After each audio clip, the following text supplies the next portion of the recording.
Igihe kirageze ngo amahanga amenye ibikomeje kubera muri Burasirazuba bwa Repubulika ya Demokarasi ya Kongo, by'umwihariko kubera umujyi wa Uvira. Nyuma yaho AFC M23 yirukanyemo abarwanyi b'Abarundi, FARDC Wazalendo ndetse na FDLR bari barazengereje abaturage mu buryo bwose.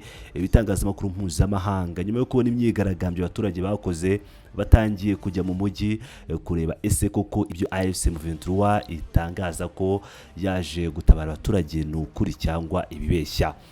Niyo mpamvu Al Jazeera n'umunyamakuru wayo Ale bakomeje kugaragaza uruhande rwa Uvira, by'umwihariko Uvira irimo AFC M23 ndetse n'ibyo abaturage bakomeje kugenda batangaza bigaragaza isura nziza kuvuka bundi bushya ku mujyi wa Uvira mu maboko ya AFC M23. Ni mu gihe amahanga harimo Leta Zunze Ubumwe za Amerika yasabye AFC M23 kuva mu mujyi wa Uvira ndetse no mu bice yafashe mbere yuko amasezerano ya Washington hagati y'u Rwanda na Kongo ashyirwaho umukono, ndetse AFC M23 igasohora itangazo ivuga ko igiye kuva muri uyu mujyi wa Uvira ndetse ko itegereje ko ingabo zidafite aho zibogamiye ziza muri uyu mujyi. Nyuma y'uko ishongora kwa Patrick Muyaya, nyuma y'ibinyoma bitandukanye byakomeje kugenda bitangazwa, Al Jazeera yageze mu mujyi wa Uvira ndetse itangariza abatuye isi ibikomeje kubera muri Uvira. Ikitangazamakuru cyo muri Qatar kikaba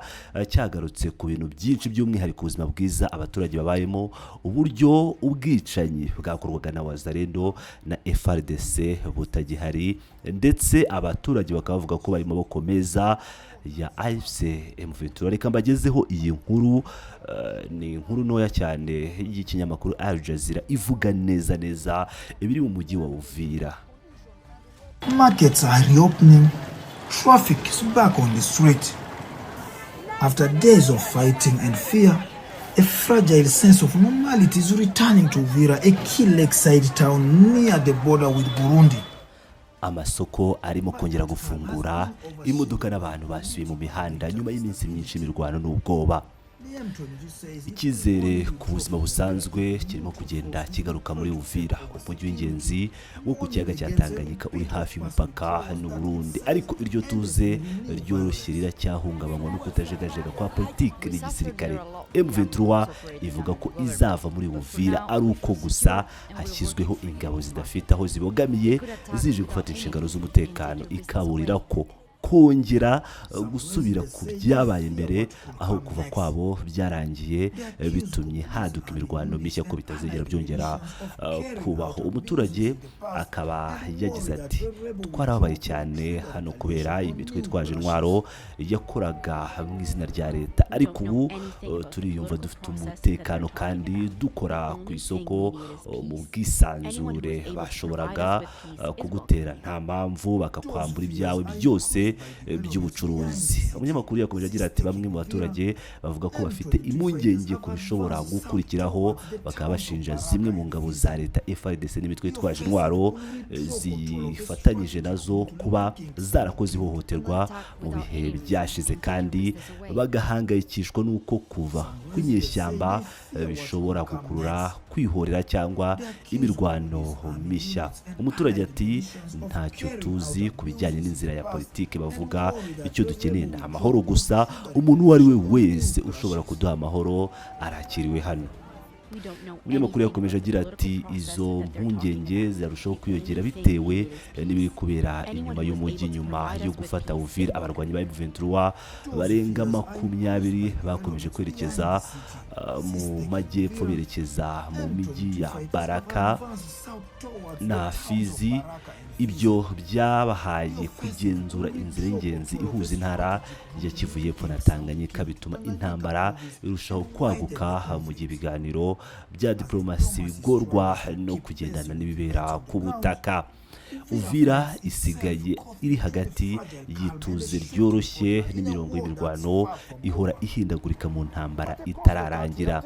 Ariko mu gihugu hose ubu amaso ahanzwe kuri diplomasi. Abenshi bategereje kureba uko abahuza bazasubiza ibisabwa na M23 nuko icyo gisubizo gishobora gukumira kongera kwiyongera kw'intambara.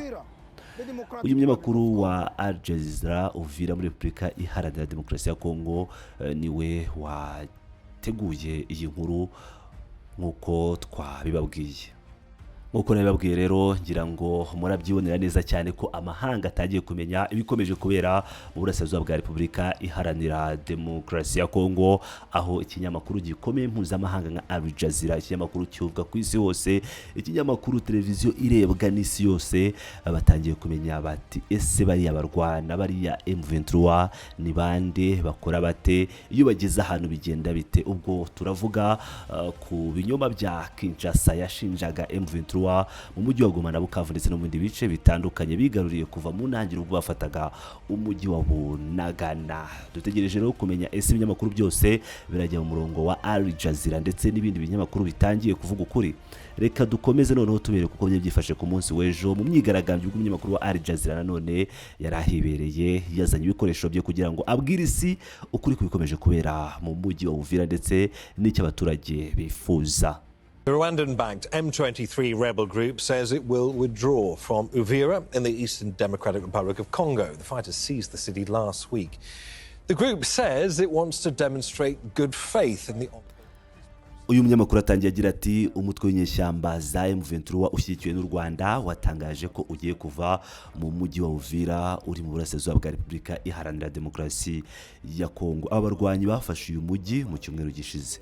Uyu mutwe uvuga ko ushaka kugaragaza ubushake bwo kuganira mu mahoro, mu biganiro by'amahoro biri kuba nyuma y'ubusabe bw'abahuza bo muri Leta Zunze Ubumwe za Amerika. M23 yatangije igitero gishya mu ntangiriro z'uku kwezi, nubwo Katari na Leta Zunze Ubumwe za Amerika bari bakomeje gushaka guhagarika intambara. Yakomeje agira ati hagati aho abantu benshi bateraniye mu myigaragambyo y'Uvira basaba ko abarwanyi ba M23 baguma muri uyu mujyi, bavuga ko uyu mutwe wabahaye umutekano wari ukenewemo cyane. Ale aduha amakuru mashya avuye aho imyigaragambyo iri kubera. Uyu munyamakuru wa Al Jazeera wari uri muri Uvira yarari imbere y'abigaragambya ari kuvuga aya magambo ati turi hano mu mujyi wa Uvira aho twabonye itsinda ry'abantu ryasohotse rikora imyigaragambyo ishyigikira abarwanyi ba M23 bari bafite ibyapa bitandukanye barimo gusingiza aba barwanyi bavuga ko babafata nk'abababohoye liberators.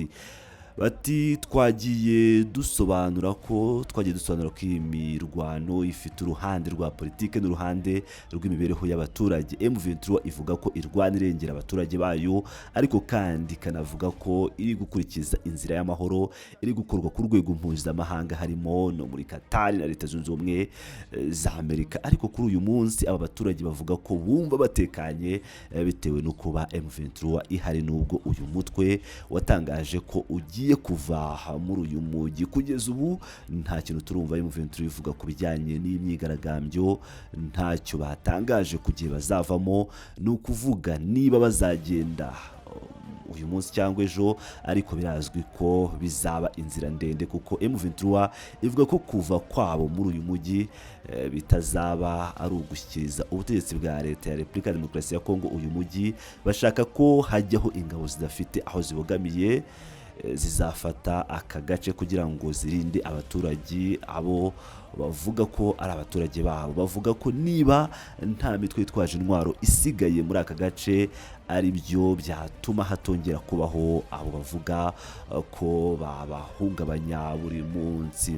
Umwe mu baturage rero bari mu myigaragambyo yagize ati niyo mpamvu hano natwe ntidushobora kwemera igitutu kivuye kuri Leta Zunze Ubumwe za Amerika gisaba inyeshyamba kuva i Uvira. Turasaba Amerika kohereza ingabo hano zigatanga garanti y'umutekano wacu mbere yuko hagira kubaho uko M23 yava hano. Bitabaye ibyo tuzafunga imihanda kugira ngo tubuze inyeshyamba kuva muri uyu mujyi. Uyu munyamakuru yakomeje agira ati M23 ivuga ko ari aha hantu Leta ya Repubulika ya Demokarasi ya Kongo yavuye ubwo yateguraga ibitero bigabwa kuri M23. Niyo mpamvu bavuga ko baje hano kugira ngo bace intege izo ngabo, banambure intwaro izari zibangamiye abaturage babo. Ibi bizafata igihe kandi kuko imirwano igikomeje mu bindi bice nko ku ruhande rwa Baraka.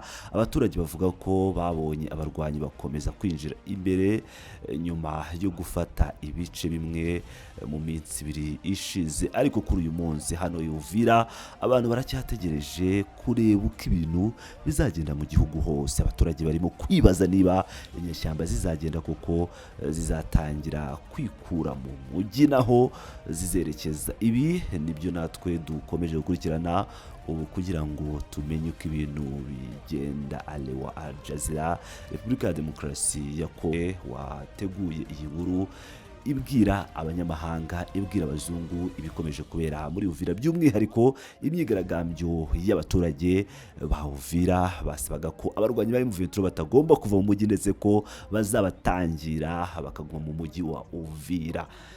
Reka dukomeze n'indi nkuru n'ubundi yateguwe na TV5 Monde, aho nayo yavugaga ibwira abazungu ibikomeje kubera muri Uvira, by'umwihariko ibijyanye n'imyigaragambyo.